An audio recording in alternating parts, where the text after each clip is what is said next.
probably at least not close to 19 years.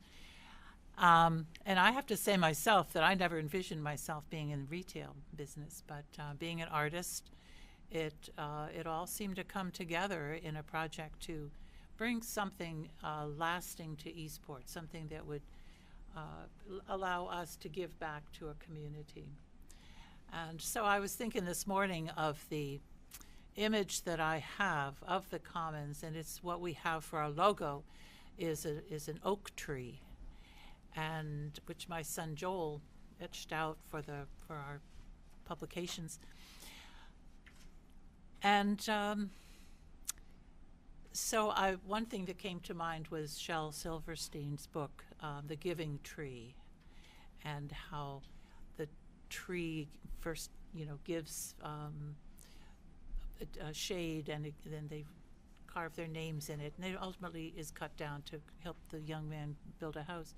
And I didn't like that image of the tree being cut down. And if anyone wants a place to sit, they can go to Legacy Park next door. But the other images are of a tree, a sturdy oak with full branches and a deep root system.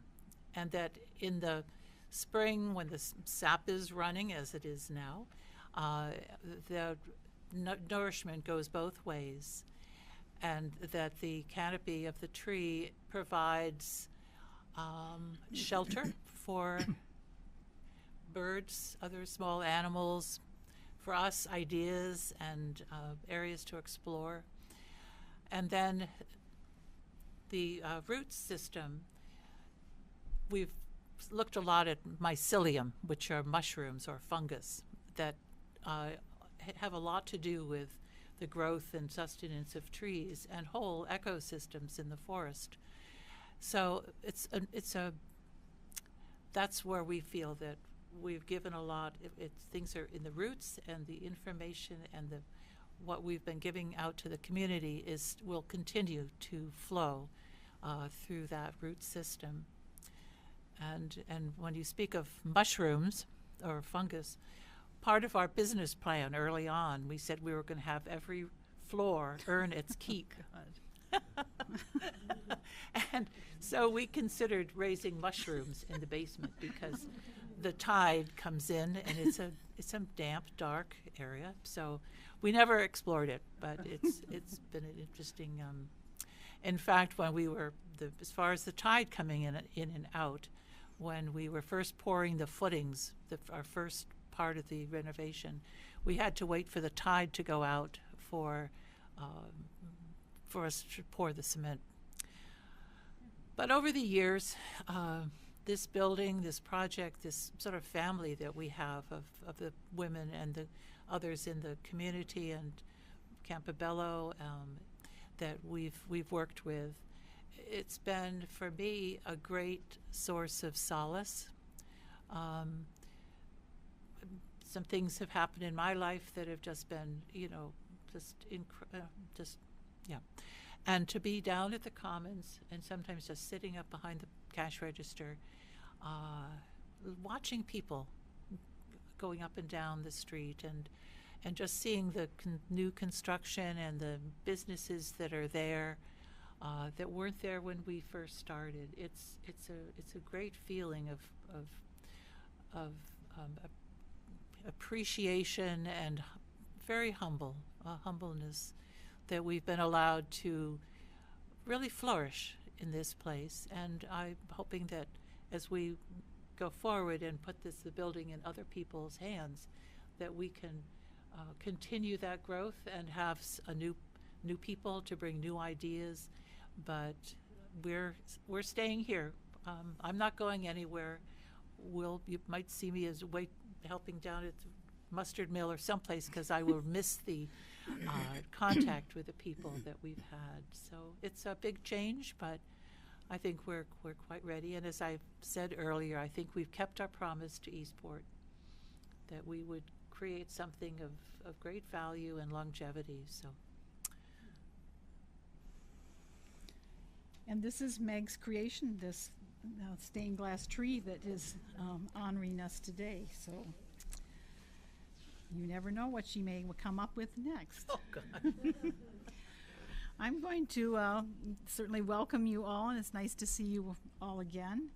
And I'm going to refer to the little flyer that you have here that is the Commons.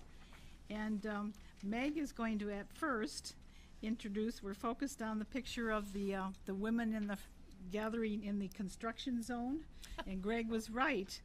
And we always looked to Joyce Weber and her willingness to go into that building for a while. And this building, over its history, has been condemned twice.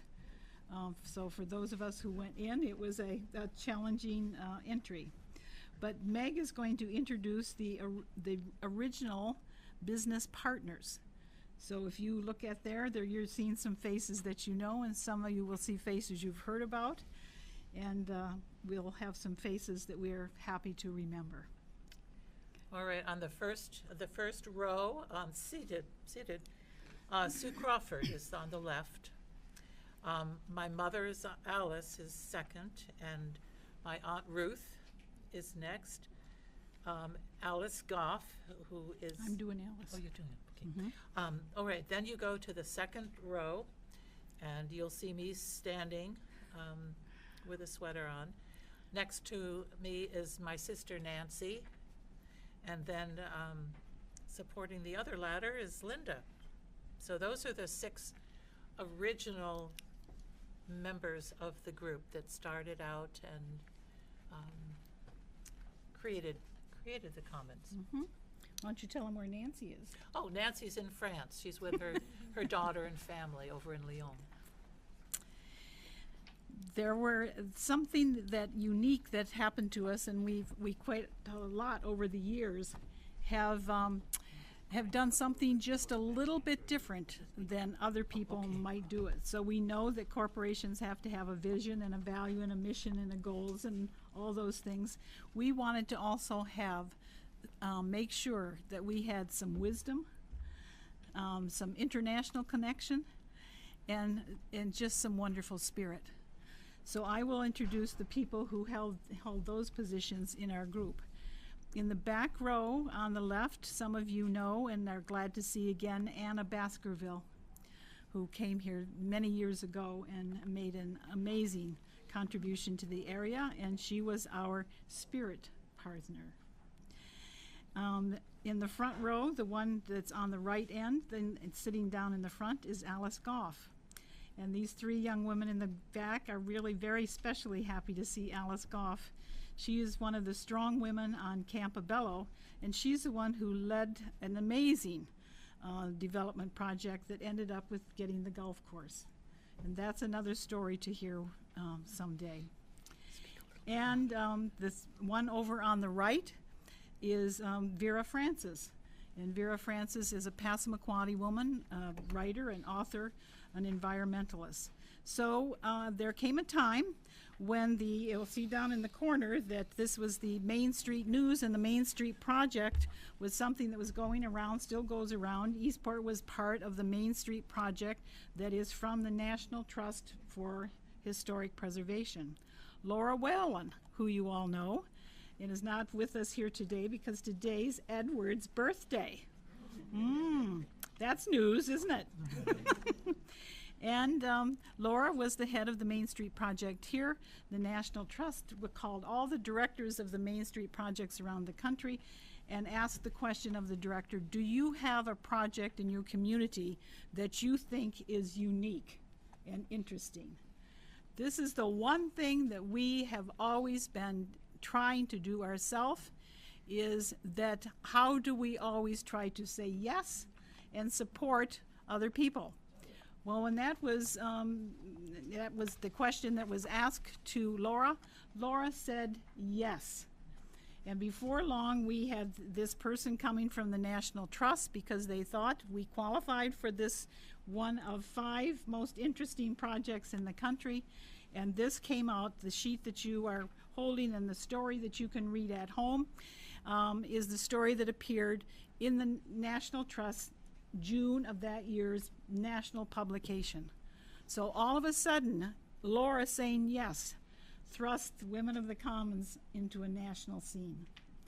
It was featured, the 5 that were named were featured at the national conference that year in Louisiana, and we understand that the photos and what was going on were being shown, and when it came to ours, which was the last one, the crowd went wild that this many old women could be doing something that was noteworthy. So we are glad to that, and the next year went to Seattle ourselves to make a presentation of what we were doing here. So I certainly, 2nd, 3rd, 4th, 5th, 6th, 7th, 8th, and 9th, the Women of the Commons, that we have the common vision that is related to community-initiated development. Another one of our symbols, like the tree that Meg talked about, is this weather vane, this lightning rod. That early in our getting things ready in the Commons, I went with Meg to one of the properties she owns in town. We went down to the basement. It was about this time of year. There wasn't anything in the basement except all these little stalactite icicles sticking up about that high, and when you'd walk on them, you'd get but over in the corner was this lightning rod all by itself. And we said, you know, we're going to try to bring some real energy to this place, really make something happen here. We probably need a lightning rod. And so for all these years, that lightning rod has been in our back room at the Commons, and so far we haven't been stricken by lightning.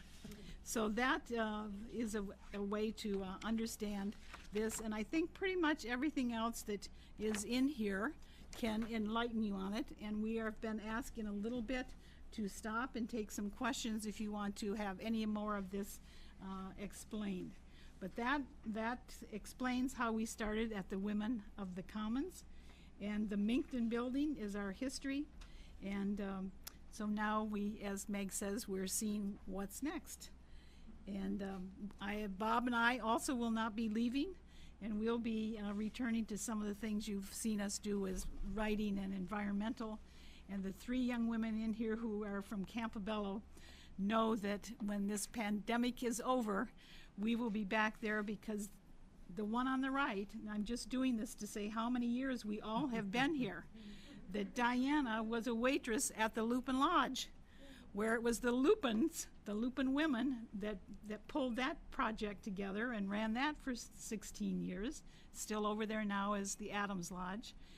We always knew about her son Cameron, who was very bright, a teeny little boy, and now this is the young woman, Taylor, who is with him, so we know that's a long time, and very dear Teresa Mitchell, who I've known and worked with for 26 years doing Rhodes Scholar. So when we sit here and think, isn't that when we all think of who have we been connected to for 31 years and 26 years and all that has gone on here, we are proud to represent those connections. Would you like to go next, Meg?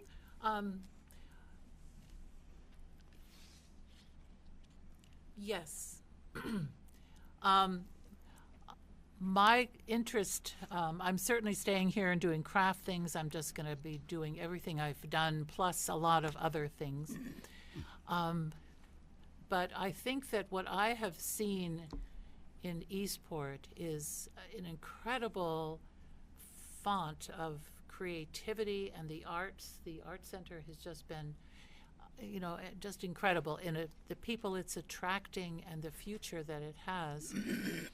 And so we often talk of creativity, and we've fought to keep the arts in school. And I tend to have a much broader view of the arts. It's not just, painting, the music and theater, which most people associate with, but it's thinking and being creative. And resourceful, and I think that's what we really need to bring and emphasize in the schools, so that kids are more like Karen here, he's out in experiencing life and learning, and the more that I think we can support that, the better. And I feel that's always been sort of in the back of our minds with the Commons. And certainly for me, whenever I hear about some new kelp venture or something, I always think, let's get this in the schools. How can we express this so that I think in the times to come, and they may not be far away, we are going to be greatly challenged to provide some of just the very basics. And so there's some wonderful things going on with organic gardening and all the alternative energy systems that we have. So some of the things that we did not actually come to fruition with at the Commons that we are planning with our bigger project, I think Eastport could become a true leader in innovation and invention, and bringing people here who are some of the great thinkers and people to help us plan not just the course for Eastport, but I think statewide and possibly even nationwide. So we have a tremendous potential here, and we've just kind of tapped into it. But for this work at the Commons, we've sort of run our race, and I think we're eager to have somebody else take it over. So if anybody has, I'm going to introduce this, okay, and then we're going to switch from the Commons to the next thing. But this little card brings in some interesting things that we learned from other people. The little map that you see on the front, where there is a star there in Eastport. Many years ago, Dr.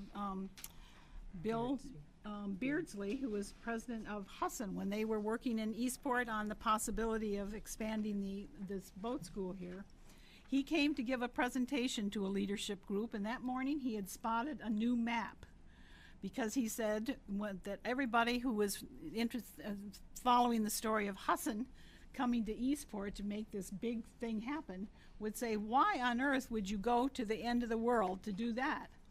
And he said, I saw this map the morning and said, I'm saying to you now, it depends on where you put the star. That all of a sudden you're not necessarily at the end, you're in the center of it.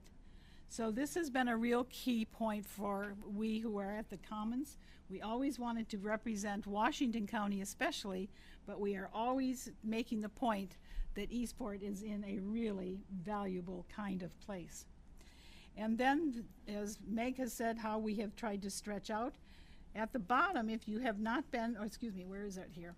Right in the center here, you will see the commonseastport.com, and we have been happy this year to launch a website, and that's its address. And we are working with two wonderful young women that are designer and social media people that have allowed us to actually bring a third element to our business. The shop, now the website, and over here we have our wonderful Trina, who is responsible for caring for our 2 suites upstairs. So we are very glad to have all of those relationships with these younger women who are now coming forward to take these projects. We are pausing right now for anything you want to ask us about the Commons, and then we will switch to the other project. What do you want to know? Did you mention what year the Commons opened? The Commons opened, we bought it in 2003. We opened it 39 weeks. Is it weeks or dumpsters? We get the 39 and 37. 39 weeks and 37 dumpsters later. Big dumpsters. Big dumpsters. We opened pretty much May 1st is when we kind of say is our celebration time.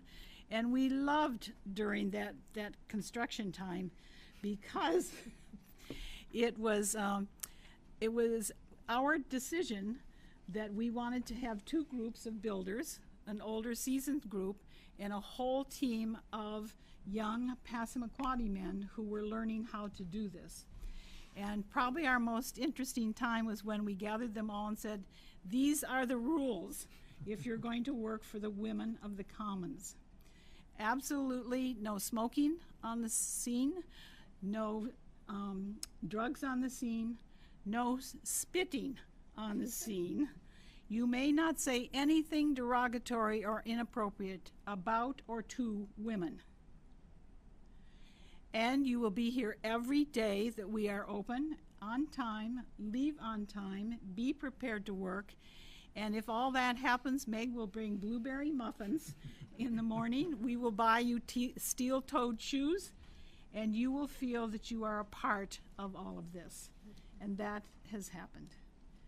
And so every year we celebrate on pretty much as close to May 1st, our anniversary. We will do that this year on May 1st, which is a Sunday, and we will do our finale of giving the Common Good Awards, where we pick, within the three of us, we pick out who or what business in Eastport deserves some extra applause. So we have, and it's always categories of business, arts, education, and then it gets into families, children. We always have a child, we always have an elder. We have about 8 people each time. This year we will announce our final, for this work, our final 8 winners of the Common Good Awards, and the last of those 8 will then give us 175 people that we have honored with our Common Good Awards. Those were started by Linda. This was her inspiration to do it. See, we cheer on each other. Yeah. We're cheerleaders. I was never tall enough to be a cheerleader. You No, know? I was. So we had to turn to something like this to cheer each other on. And it has made a difference to us, to go through the process of thinking, how do we and who do we honor when there are so many people that could be honored. But it's been a great pleasure. So Any questions? I'd be really interested to know, like what the Commons has meant to you folks over the years, and what kind of things that are coming up that you feel we could still contribute in some way to, or what the future might hold. But we've sort of been major wallpaper. We're in the community, and we just are existed. But it'd be interesting just to know, but just some thoughts on.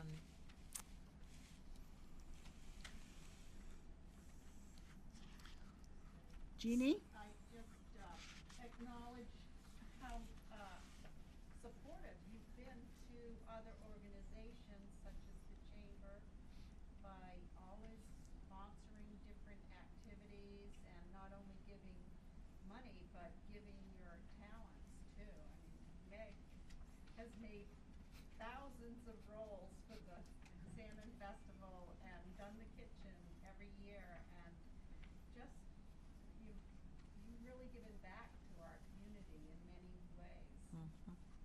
Thank you. I'll just say that the example of a female-led business in a small town in the United States is always inspiring, and it was wonderful for me to meet Meg when I first came here and understand that this was a community that embraced female-led businesses. But I will say that on my first trip to Eastport, I stayed at Motel East with the thought of buying a second home. I'm a New Yorker, and went into the Commons, and you guys inspired me to move here and open my business. And this summer will be the 10th year for the candy store, so Great. I'm grateful to you for that. Great. Thank you.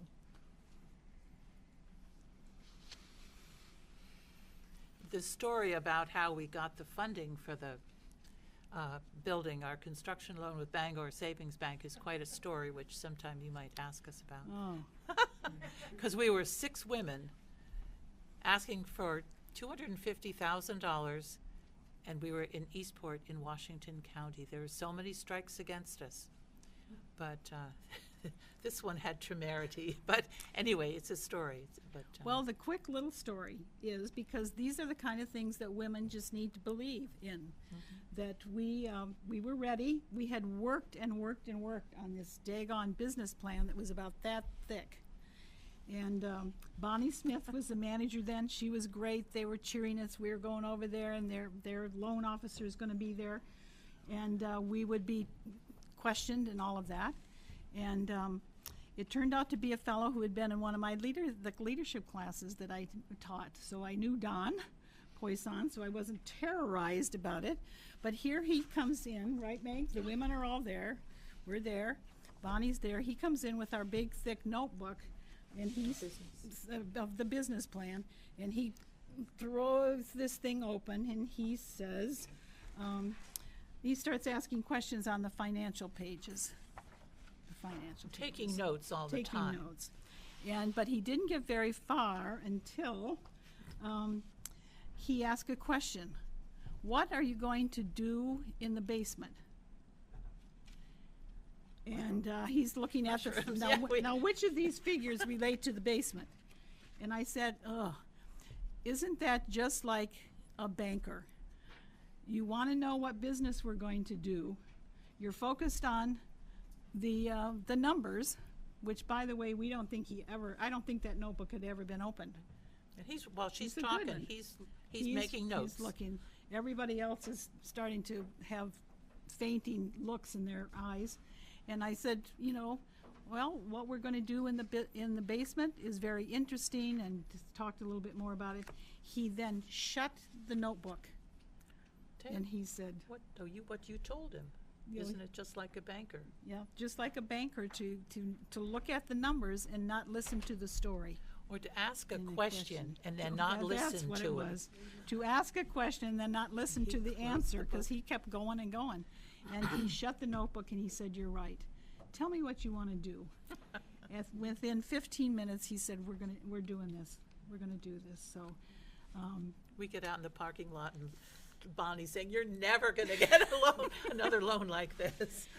And we heard from a woman in Machias that she went into another bank, local bank, and she asked for a certain amount of money that was in this category, and they turned her down. And it is said, and she says it, and other people who were there say it, she ripped that vice president up one side and down the other and said, "There are 6 women in Eastport that are in their 90s, most of them, and you gave them a loan, and either you make the loan or, something else is going to." So she got the loan. So sometimes... And then the next year, we were the poster child. We were on one of their brochures. We were right front and center, so... blazing a trail here. Anything else anybody wishes to? I have a question. You said earlier that you never really intended to get into the retail business. Are there any kind of, from a business standpoint, anything that really surprised you, or taught you something, or just in terms of running the business? I think the thing that has come to me as our biggest surprise now, when we began, I was going to be in business somewhere else, actually in Portland, and a certain situation happened during a seminar on Campobello, and a woman in the group that was in the leadership class made such a shocking statement into this whole group that I decided, and this was a group that was from Chicago and New York and Portland and, a lot of cities. It was so shocking to me, that remark, that all I could think about was small and great. And so I went into the dining room at Prince Cottage, looked across the bay to Eastport when I was just thinking, oh my gosh, what is this all about? And decided I wasn't going to join the city group. I was going to go back to Eastport. We had this other group had kind of looked at the Minkton building, so I was aware of that building. Went back literally between 9 o'clock in the morning and noon, called Meg, who responded, called a couple other women who responded, and by 12:15 that day, we had a commitment for the down payment to go talk with Audrey Patterson and buy that building. And so it was another, just being aware of these circumstances, and then a surprise to find out I was not a city girl. I didn't want to hear some of this stuff that people were saying about other low lives that they thought. And so that's a very good thing. And I think what Linda left out is when she was first starting to think about this building, and her husband Bob said, well, why don't you buy it? So that's sort of where it all sprang from. And I know, No, go ahead. my mother and my aunt were just so excited to be part of it because they had grown up in this area, and my part, the retail, sort of grew because I'm a craftsman, and so marketing my craft is certainly something that's fairly important. But and because I had the cottages at the lake, I had a little bit more, not much, but a little bit more financial acumen. So I ended up being, I guess, what you'd call the CFO.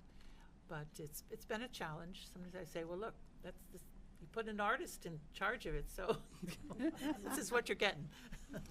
Our accountant kept me straight. Well, and this is a good time to give Bob another pat on the back. Thanks for that, because a couple years earlier when we first moved here, some of you know we live at 19 Water Street, so we're looking right dab across at Roosevelt Park. So I can see Eleanor's wallpaper on her bedroom, and that was kind of very inspiring to me. But I was saying, I think that lodge over there could just be a fabulous conference kind of a center. The number of rooms and how it is and what's going on in there, and it was going into that period of time. Remember when the savings and loans were crashing? And was the tiny difference between the Canadians, who were not really in tune with what that was all about even, but the Americans were, that very likely the savings and loans were going to crash, and it was a savings and loans group that had had done all the work on getting everything over on Campobello redeveloped, all the roads and everything. And so I'm whining again as I'm brushing my teeth in the bathroom looking over to Campobello Island, and I said, I wish we could somehow be involved with that lodge. It is a gem. And he said, well, you've been talking about some of the women over there. Why don't you go over there and organize them? And I said, well. So went over there, and again, within a little bit, there were 5 women we called to come together, and we met at the lodge and decided that however it would be, that we would pool a little bit of money.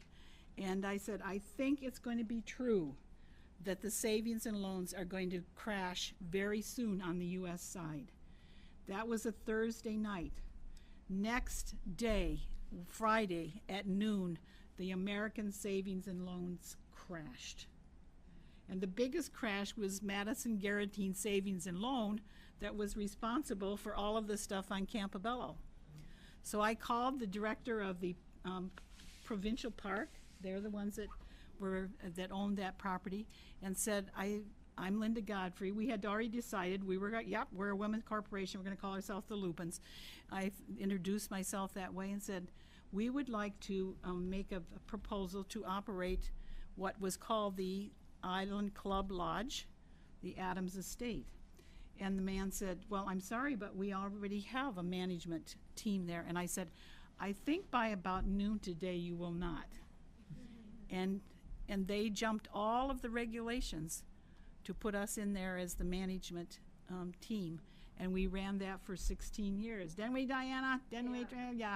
Ran that thing for 16 years. So it's the I think women especially, but men too, young people, Kieran, all kinds of people have to believe in the beauty of their dreams and then be ready to say something audacious that may be just the right moment. And so calling Meg and saying, let's go into business, and she says, okay, I've got my mother, I've got my aunt, I've got Nancy, we've got another. And so Alice was always saying to us, you girls are doing so great. We always wanted to do something for Eastport, and now we can. And her little Aunt Ruth, this is her, we still do this thing, she would say, we got to tell the story. We gotta tell the story, and she loved that. And Nancy has embroidered a saying on that's hanging up behind the back behind the counter at the Commons that says, Consider the uses of adversity. consider the uses of adversity was what their grandmother always says. That's it. And we say that about 3 times a month. At Let's least. just consider the uses of adversity, and pretty much every time there's another solution. There really is another solution. So these older Otis and Brown women have been very important to our lives. And I think that what we've learned from, we've had a lot of ups and downs. We've had about 3 times when we thought the big project was going forward. And it hasn't. And we've picked ourselves up. And I think it's sort of echoed in some of the events in our own lives. Like I lost my daughter in 2008. That was the crash time. And but having the Commons and having that purpose and vision really strengthened us, and those things didn't destroy us, and in fact I think made us much stronger and resilient. So I'm excited by what's coming for Eastport, And what you're seeing is the first eyes of Eastport to see this draft of what is known as 15 C Street. We ask that you honor that this is a draft.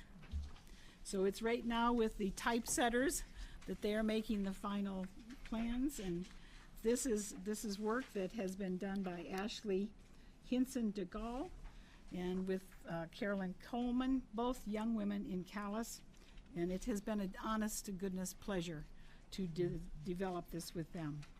and them with us. And them with us is absolutely right. In the old days, and this would be 1908, and we're not going to tell the whole story, but we're just going to flip through here, and then you can, you're seeing what a project we're trying to create. The picture on the front cover is the 1908 when they were building the building there, and you see that is what looks like a 3-story building. The 3rd story doesn't have a floor under it. So it was used to bring light into the 2nd floor, and also so the people had some more light and around and about. And we understand that the people on Campobello and the people who they say live up the hill in Eastport, when they would look down in the evening and they would see the lights on here, they would see these bright lights up there on the 3rd floor, and they knew that there was business in Eastport with the herring, and they said it looked like a lantern. So we had a different name for this, and we have since decided it is now officially. You are the first group to hear its official name. It is the lantern on the pier. So hence lanterns around here. What you'll see here are renditions of what the place would look like when it's finished. And then just really, you're welcome to flip through it. We have tried to tell the story of the building, but even more the story of this place. And this building, the story is of herring, but it's a particular part of the herring, because this particular building was where they made the sardine cans. They started the roll top. And started the roll top cans. So when Meg says that Eastport is a place of innovation, it goes back that far to somebody who figured out how better to open a can of sardines. So these are things that you see that we have concluded within our group are the things to tell the people about what is Eastport, what is this building, what is it we're doing, how historic it is. If you're on page 5 now, you see that a wonderful thing when I was online doing something else, went into the really nice website of the Art Center and the Art Gallery, and who knew there was a picture of this cannery painted by Alice Chen. She had 2 of them. We have bought both of them so that they are part of our story. We are marketing the Creative Edge. That was the name that was the marketing name given to Eastport by a group that has been working and worked many years ago. And so we are showing what it is and have a wonderful boost there from the tourism people to say that's great. Then we are, all of you in here are part of knowing that Eastport has 31 buildings on the historic register in downtown. So we're really playing up that whole thing too, that it is. And our architect said one day when we were doing the Commons, you know, Linda, it's a pleasure to be in a place where the buildings all really match. This is, 1886, the fire and the resiliency of those people that rebuilt this building. He said, yeah, they all match, but they are all like the baby boomers. They're all aging at the same time. So that's what, when you go downtown, that's what we're seeing. But we're seeing a lot of people pitching in and doing their work. So just, we all are here, who are here, whether they are new from New York City or wherever people are coming from, that we all think that this is an ideal location. Page 9 gives you wouldn't that look nice sitting there all done? On page 9? Ah, yes. Mm-hmm. And so that is the aim. Then we get a little bit closer of looking at, and we are planning that the what is really the second floor will be apartments. That's a new piece that to try to entertain people who would come here and want to live in apartments. We call them vibrant retirees and young smarties who can telecommunicate and do what they wish to do there. Now we're introducing what we've already done with you folks, the women of the Commons. We also own Diragamus, which owns this particular building. I just wanted to say in this picture on page 10, that's just an artist's rendering of some activities that might go on out there. And we're envisioning probably something more active with maybe kayak rentals, and also the divers. There's quite a community of divers who come up here, and so that's another thing that we're looking to incorporate. There's a tremendous wall there, actually. There is. Yes, Yeah. just off to the side, yeah. It's Jonathan Bird has said it's probably the top dive space in New England and possibly on the East Coast is right out here. So it's a great resource. Yeah. Meg was the one who had the winning name to call us the Commons. She was reading a magazine, and the title of the article was The Triumph of the Commons, and then all about how communities do better when everybody's engaging with other people. So she won that contest, and she also won the contest that led us to the name Diragamus, which is the company, the LLC that we have for this project. Does anyone know what Diragamus means? We lead, And we think, and especially, I love Maine. Looking at the logo though, where there is that logo that says Dirigo, I lead, is not a strong leadership concept. Right? So, Meg consulted with some other people and have brought it forward with Diragamus, which means we lead or let us lead. Like an emphasis, like let us lead. That's the other. So we'd like you to meet on page 12 people who have stayed with us this whole time. This has been almost the same as the Commons, a 19-year-old project. Ups and downs. We've been within moments of being able to go and have had things pulled out. So we have just kept with us. And Beth Strudevant, who was the owner and the president of CCB Construction, is still with us, and her team. Peter McKenzie, who I met years ago when we were working on the lighthouse on Campobello Island, is still with us. Ted O'Cana is a kind of a new guy with us, but lives in Lincolnville, and he's an engineer.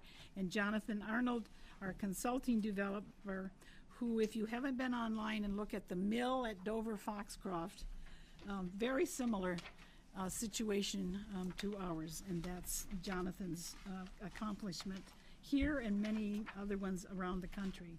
Then the drawings there will give you a little idea of what we envision for the inside. And you all know a lot about the boost that Eastport got from James and Deborah Fallows. And we're really the stars of that whole thing, where we were one of 50 cities that have been chosen as the most resilient and reinventive cities in their particular state. So we are that. And then there was the book. We're one of 28 in there. And then there was what was the next thing, Meg? 6, the film. 6 in the film, and so that's it. Now Meg's going to introduce you to page 15. Well, I was just going to say that this is a book that we've put together really specifically to inform potential investors. So what's missing out of here are 3 pages that have all the financial information. So if we'll be having that, at some point soon. So if in your travels and you know of somebody who has an interest in Eastport and might be wanting to be part of this, contact us, because we could give you a more complete booklet at some point very soon. Good. Page 16 is something that Jonathan did as renderings, and when we looked at these, we saw, my goodness, what he's done is shown the light on this building from every direction. And so that was a nice thing to be able to present. And all through this, it's on our website also, and all through this book are photographs that we have purchased. We don't ever expect other professionals to donate things to us. We have been delighted to be a real supporter of Don Dunbar and these wonderful photos that you wouldn't find any better anywhere. So to show that. And then what we're doing at the end, and there could be lots more names on this, but we're trying to encourage people to know what are other people in Eastport doing. So we sent out a letter to a number of people, thinking to about 25 different businesses, thinking we might get back 8 letters of support. We got back 23. And we've had a couple more since then. So, it's the voice of other people who are working. And in the process of putting this out on the market for the Commons, we have worked with an incredible agent at Sotheby's down in Portland. And the letters that they have gone out and the advertising on some of their platforms that are going to like 100,000 here or 250 there. They're all people who are international and on just incredible lists of people. So the exposure that Eastport has been getting through just that process of our advertising is really amazing. And some of the people interested have come from from Europe, and so people are getting to know about Eastport just through the process we are involved in to sell it. So. And we'd like you to know that anybody that comes, we are always by ourselves making sure they're going to fit. We try. We try. That they really know the story and they can see whether this is a good fit. Margie? I was just going to say, Lisa said you inspired her to start her businesses here. I think this is so, both inspiring and hilarious, because I pictured, Meg, that you were going to, sell the Commons, pass it on, and then rest. And then, pursue your arts. But it's inspiring that you all, are doing the next thing. Yeah. Well, we learned from somebody who was a really marvelous person that wrote an article that says, whatever your age is, you actually, because of medical advances, should subtract 20 years. So we have all subtracted 20 years. So we're done with this project, but we still have 20 more years that we can do something else. So we're to the end of our story here at the back, and are glad to be able to share this information with you. And you, I think, have about 4 minutes if anyone wants a question, and I think looks like we're ready for a wrap-up. Linda, you mentioned your interest in environment, and I was wondering, are there going to be solar panels? Is that what they are? Those are solar panels. Possibly. Possibly. We have to make sure the solar panels can lay flat enough. Not many people know that this building is actually the windbreak for Eastport. And so putting solar panels on the windbreak is causing some interesting challenges. But that and other things are very much our intention. Thanks. And we're at the Commons, that address, the phone number, so if you have any ideas or just want to chat some more, just give us a call. Love to, it might be nice just, well, even on the May 1st, which is a Sunday, that would be also another time when we could, share again what's transpiring and what's ahead. None of this was done by just us. The first thing you have to have if you're a business is customers.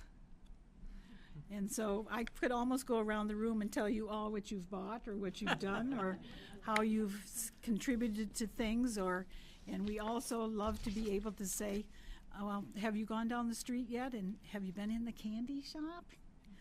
And that's good. And the Fallows have an article about the 11 things you need to have in a city to succeed. We had 10 of them until Laura came along with the brewery. That's number 11. So Eastport is on the list there. So we honor each, and that we honor everyone who has played a part in the Commons. Because almost every day, I don't think we ever had one that was really bad. A customer? Well, no, I don't think we have. No, I don't think we have. So it is, yeah, we're getting out while the getting's good, Tess. Okay. Anything anybody wants in finale? Thank you, you ladies. Yeah, wish you well. Yes, Thank you. Thank you.